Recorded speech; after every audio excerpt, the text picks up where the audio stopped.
Very good morning, all. This is our beautiful channel, Universe of Microphysics. Today's lecture, we are going to discuss the new article, that is relative permittivity or dielectric constant. Previous lecture, we are seen about Coulomb's law in scalar form as well as vector form. Okay, so in this lecture, we are going to discuss this concept, ER or dielectric constant. Okay, मग याला direct constant का म्हणतात. Okay, त्याच्यामध्ये आपण ओझर तर सांगू शकतो की जर बघा आपल्याला माहिती आहे की there are three types of materials, insulators, conductors and semiconductors. Okay, insulators म्हणजे काय, those materials which do not allow the conductivity or the flow of charge. Okay, such substance is called insulators. Okay, okay, insulators म्हणजे for example आपण रबरचं घेऊ शकतो, वुडनचं घेऊ शकतो. ठीक आहे, असे काही मटेरियल्स आहेत जे आपल्यातून फ्लो ऑफ चार्ज किंवा इलेक्ट्रिसिटी अलाव करत नाही. ठीक आहे, मग काही डायइलेक्ट्रिक कॉन्स्टंट्स किंवा काही डायइलेक्ट्रिक मटेरियल्स हे इन्सुलेटरसारखे बिहेव्स करतात. मग डायइलेक्ट्रिक्स मटेरियल्स म्हणजे काय, dielectrics materials are type of insulators that do not conduct electricity but can be polarized when electricity is applied. Okay, such materials are called dielectric materials. Okay, मग याची value काय असते, तर symbol काय असतो, हे आपण स्टेप बाय स्टेप बघत चालू. ठीक आहे, तर बघा इथं रिलेटिव्ह परमिटिव्हिटी यालाच त्यांनी डायइलेक्ट्रिक कॉन्स्टंट म्हटलं आहे. ठीक आहे, मग वेगवेगळ्या मीडियमसाठी, वेगवेगळ्या मटेरियलसाठी डायइलेक्ट्रिक कॉन्स्टंटची व्हॅल्यू किंवा रिलेटिव्ह परमिटिव्हिटीची व्हॅल्यू डिफरंट असेल. कारण की जो फोर्स फॉर एक्झाम्पल सपोज करा +Q1 चार्ज आणि +Q2 चार्ज जर का आपण घेतला असेल. ओके, या दोन चार्जला ज्या वेळेला आपण एखाद्या व्हॅक्यूममध्ये पुट करू त्यावेळेला या दोघांमधला फोर्स आपण डिनोट करू शकतो फॉर व्हॅक्यूम और फ्री स्पेस. फोर्स का F is equal to for this charge K Q1 Q2 upon R². Okay, या ठिकाणी के ची व्हॅल्यू जर आपण पुट केली फॉर व्हॅक्यूम, पुन्हा सांगतो F is equal to 1/4πε0 Q1 Q2 upon R². Okay, the repulsive force for these point charges Q1 and Q2 is denoted by F is equal to 1/4πε0 Q1 Q2 upon R², where epsilon naught is called the permittivity of free space or permittivity of vacuum. आणि काही बुकमध्ये free स्पेसची जी काही value आहे किंवा व्हॅक्यूमची जी काही value आहे ती for एअरसुद्धा approximately consider केलेलं आहे. त्यामुळं ऑरला जे वर्ड्स आहेत त्याला यामध्ये कन्फ्यूज नाही व्हायचं. ठीक आहे, याची व्हॅल्यू आपल्याला माहिती आहे ε0 is equal to 8.85 × 10⁻12 Coulomb²/Nm². Okay, ε0 it is the permittivity of vacuum और फ्री स्पेस. म्हणजे जर काय आपण दोन पॉईंट चार्जेस एखाद्या व्हॅक्यूममध्ये किंवा फ्री स्पेसमध्ये ठेवले असतील तर त्यावेळेला जे इंटरॅक्शन असेल त्या पॉईंट चार्जेसमुळं, ओके, ते इंटरॅक्शन आपण ह्या फॉर्म्युला डिनोट केलं. ओके, आपण आता काय करू की हेच दोन चार्जेस पहिल्यांदा कशामध्ये होते, व्हॅक्यूममध्ये होते.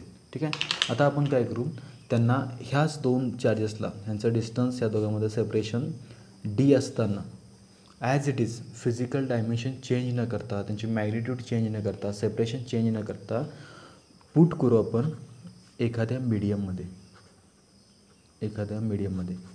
त्यावेळेला फॉर्म्युला काय बनेल, इथं मी म्हणू शकतो का दिस इज F0, बरोबर आहे का. त्यावेळेला बघा सेपरेशन सेम आहे, magnitude, physical dimension for both charges are same. Therefore interaction between two charges in medium Fm is equal to काय बनेल 1/4πε0 into Q1 Q2 upon R². बरोबर आहे का. आणि या ठिकाणी जे इप्सिलॉन यम आहे त्याला आपण काय म्हणतो, permittivity of medium. Okay. EM it is nothing but permittivity of medium. म्हणजे मीन व्हायला आपण सांगू शकतो आहे की जर का इप्सिलॉन नॉटची व्हॅल्यू जर काय इन्क्रीज झाली, ओके, तर force between two charges are decreases. Inverse proportion आहे ना, बरोबर आहे का.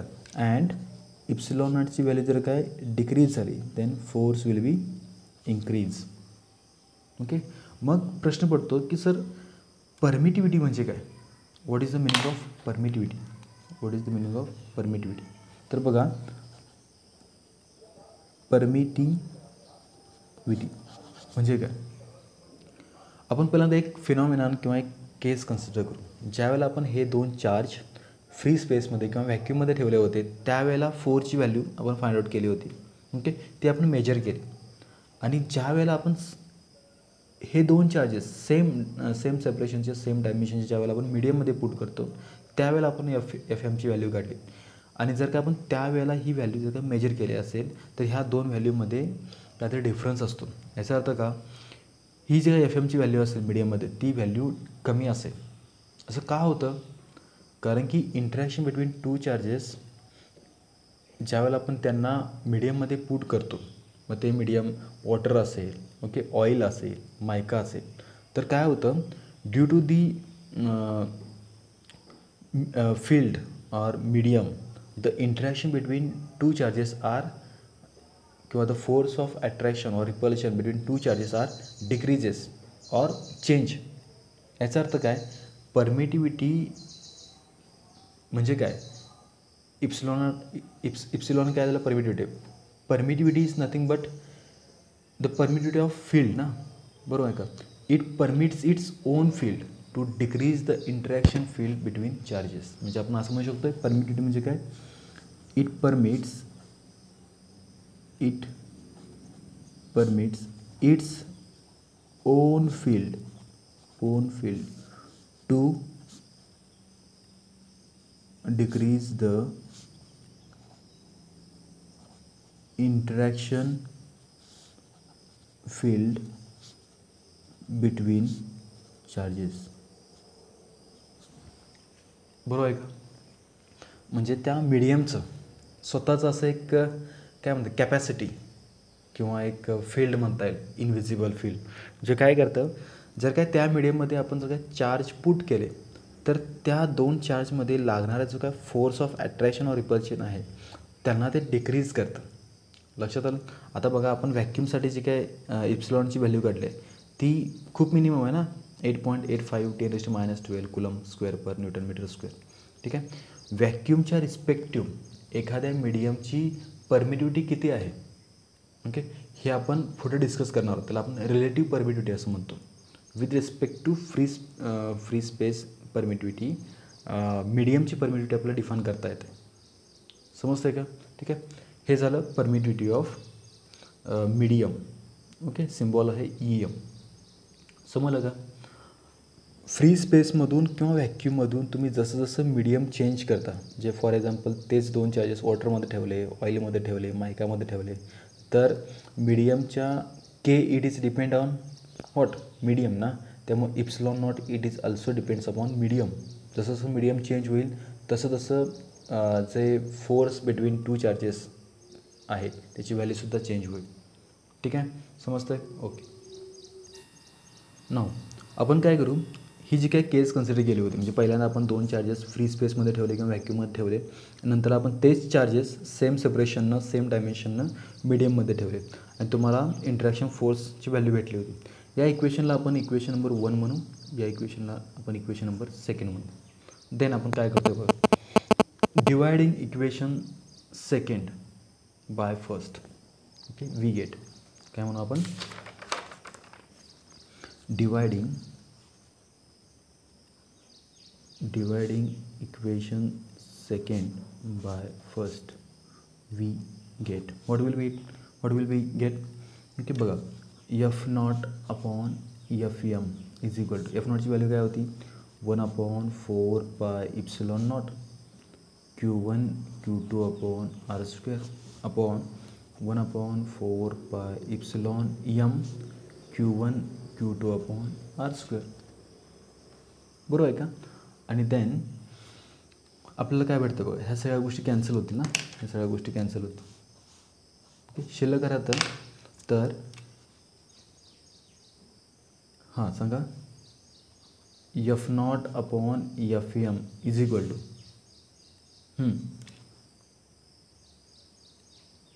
EM upon E0. बरोबर आहे का? F0 upon Fm is equal to EM upon E0. हेच भेटतं ना आपल्याला. हे आपलं फायनल आन्सर जरी असलं तरीसुद्धा तुम्हाला इथे 2 रेशोच्या फॉर्ममध्ये इक्वेशन भेटतं. आणि या ठिकाणी आपण जे टायटल दिलं होतं relative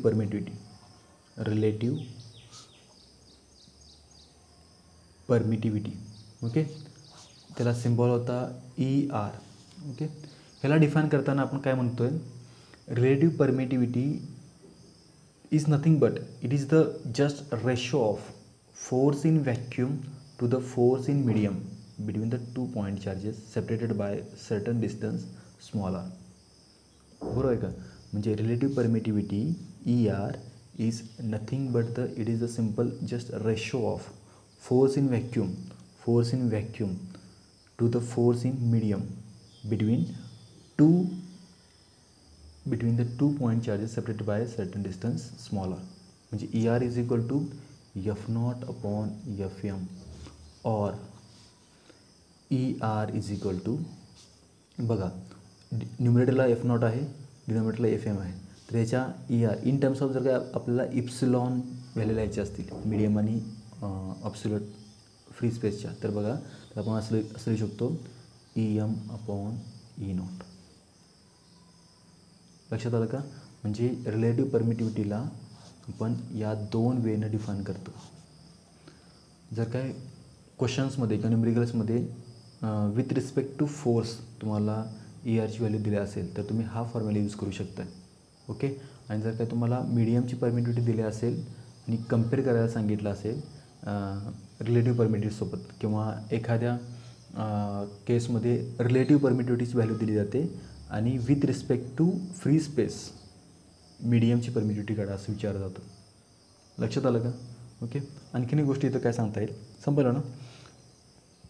relative permittivity is nothing but it is the ratio of force in vacuum to the force in medium. Okay, किंवा relative permittivity is nothing but it is the ratio of permittivity of medium to the permittivity of free space. लक्षात आलं? ठीक आहे, okay. आणि जर काय ह्यावर this equation also implies that permittivity of medium is equal to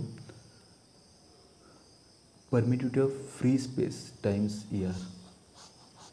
okay, आणि दिस equation म्हणजे ह्याला आपण इक्वेशन नंबर 3 म्हणू. From equation 3 it is clear that ER is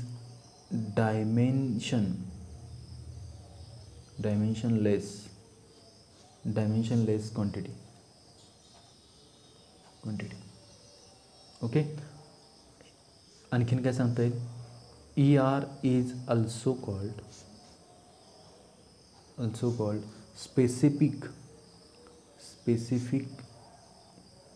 inductive capacity.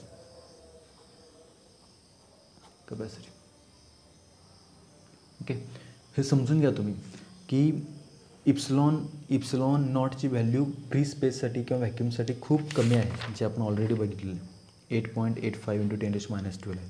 तुम्ही जसं 2 पॉईंट चार्जेस मीडियममध्ये ठेवतात, आयदर तुम्ही वॉटरमध्ये ठेवा किंवा एखाद्या लिक्विडमध्ये ठेवा, ऑइलमध्ये ठेवा, ठीक आहे. तर मीडियमची परमिटिव्हिटी ओके त्या 2 चार्जेसच्या इंटरॅक्शन्सवर अफेक्ट करते. लक्षात आलं का? आणि त्याला आपण काय म्हणतो, परमिटिव्हिटी ऑफ मीडियम असं म्हणतो. It permits its own field to decrease the interaction field between charges. समजलं का? ठीक आहे, ओके. नाव देन जर का आपल्याला हे थोडंसं एखादा एक्झाम्पल घेऊन जर का म्हणजे समजून घ्यायचं असेल तर आपण काय सांगता येईल सांगा. फॉर वॉटर आपण एक एक्झाम्पल घेऊ. For water okay. रिलेटिव्ह परमिटिव्हिटीची व्हॅल्यू आहे सपोज करा 80 ॲप्रॉक्सिमेटली. ओके. तर काय सांगता येईल रे, तर आपण असं म्हणू शकतो ना, ER म्हणजे काय, ER म्हणजे काय, एफ नॉट अपॉन FM आहे ना, F not upon FM is equal to 80. बरोबर आहे का.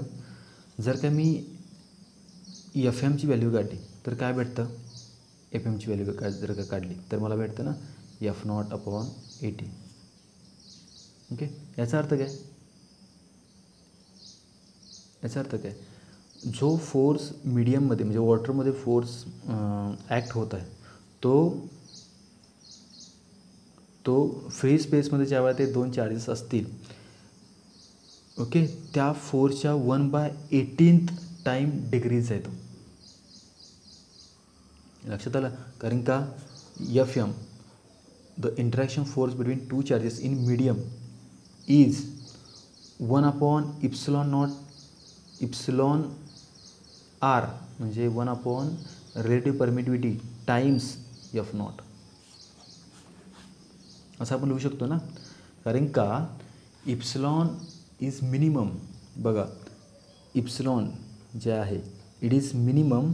बघा इथे लिहितो मी, epsilon is minimum for free space okay और वॅक्यूम. ओके. आणि त्याची व्हॅल्यू तुम्हाला माहिती आहे epsilon naught is equal to किती आहे ती. ठीक आहे. Then and epsilon is maximum for medium like glass, mica, oil. Okay. वेगवेगळे लिक्विड्स आहेत किंवा डायरेक्ट मटेरियल्स आहेत. ठीक आहे. So the force in medium बघा एखाद्या मीडियमसाठी फ्री स्पेससाठी इप्सिलॉन नॉटची व्हॅल्यू कशी आहे, खूप कमी आहे म्हणजे लो आहे. बरोबर आहे का. Therefore force in vacuum or free space is maximum. लक्षात आलं. आणि याच्या opposite value of epsilon for different medium is maximum. बरोबर आहे का. Therefore force between two charges in medium is low. बरोबर आहे का. कारण का या ठिकाणी EM is greater than E not and hence FM is less than F not. Okay. याला नोट करून घ्या. समजलं का. It is all about relative permittivity and or dielectric constant. लक्षात आलं. आता तुम्हाला पिक्चर क्लिअर झालं असेल की एखाद्या मटेरियलची डायलेक्ट्रिक कॉन्स्टंटची व्हॅल्यू जितकी जास्त तितका त्या डायलेक्ट्रिक कॉन्स्टंट असणाऱ्या मीडियममध्ये जर काय दोन चार्जेस इंटरॅक्ट करत असतील तर त्यांच्यामध्ये जो फोर्स ॲक्ट होत आहे तो कमी असेल. EMची व्हॅल्यू जितकी जास्त तितका फोर्स कमी. लक्षात आलं का. According to this when two charges are placed in water with some separation then the force इथं जसं आपण म्हटलं. ठीक आहे. Placed in water with some separation then the force between them is reduced by 1/80th of the force between two charges at same separation in vacuum. बरोबर आहे का. म्हणजे thus a material medium reduces the force between charges by factor ER. Okay. ER म्हणजे काय, that is nothing but relative permittivity. इथं समजलं का. ER is equal to F not upon FM म्हणजे इन टर्म्स ऑफ फोर्स जर काय तुम्हाला relative permittivity express करायचं असेल तर आपण असं करू शकतो. किंवा डायलेक्ट्रिक कॉन्स्टंटच्या टर्ममध्ये ER is equal to EM upon E not. Okay. ठीक आहे. आता आपण एक एक्झाम्पल घेऊन बघूया. बघा सपोज तर काय एक्झाम्पल क्वेश्चन असा असेल, if the relative permittivity of a medium is 8 then its absolute permittivity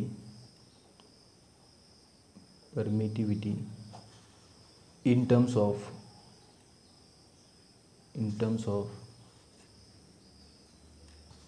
epsilon naught is किती असेल डायरेक्टली काढता आलं पाहिजे. ठीक आहे, त्याने काय दिलं आहे सोल्युशन बघा. ER इज इक्वल टू 8 दिलेला आहे एखाद्या मीडियमसाठी. तर विचारलं आहे it's absolute permittivity in terms of E not म्हणजे काय. तर बघा ER म्हणजे काय आपल्याला माहिती आहे. ER is equal to permittivity of medium to permittivity of free space is equal to 8 दिलेलं आहे. मग त्याने विचारलं काय EM. Therefore EM is equal to 8 times E not. झालं, समजलं का रिलेटिव्ह परमिटिव्हिटी काय असते किंवा परमिटिव्हिटी म्हणजे काय. लक्षात आलं का. परमिटिव्हिटी म्हणजे काय. इट इज द एक इनव्हिजिबल किंवा एक इनव्हिजिबलच म्हणता येईल त्याला. एक असं फील्ड असतं मीडियमसाठी. इट्स ते काय करतं अलाव करतं स्वतःचं फील्ड. लक्षात आलं का. आपल्याला असं वाटतं की परमिटिव्हिटी नावामध्ये दिसतं परमिट करेल ते स्वतः फील्ड फोर्सला. तर नाही.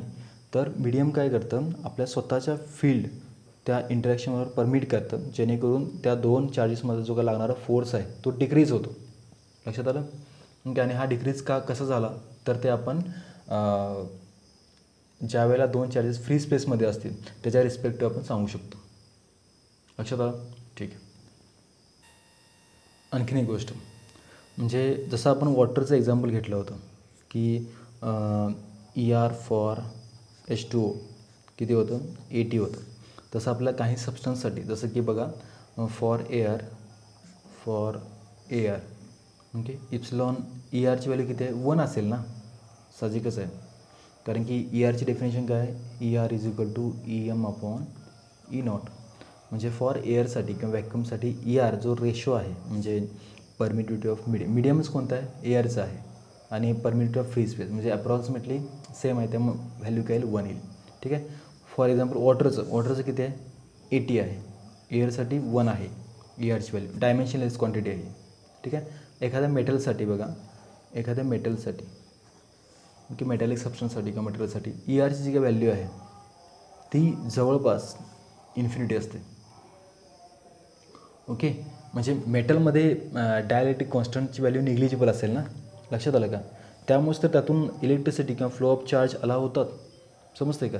Therefore we write here the range of ER is lies between 1 and infinity.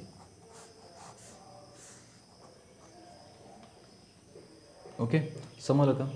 ठीक आहे.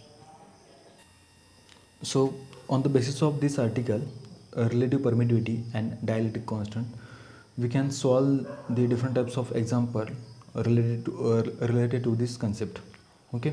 आपण काय करू हा चॅप्टर संपला की प्रत्येक कन्सेप्टवर किंवा आर्टिकलवर जी पॉसिबल्स एक्झाम्पल असतील ते सॉल्व करू. ठीक आहे. ओके आशा करतो की आजचा आर्टिकल आपलं तुम्हाला समजलं असेल.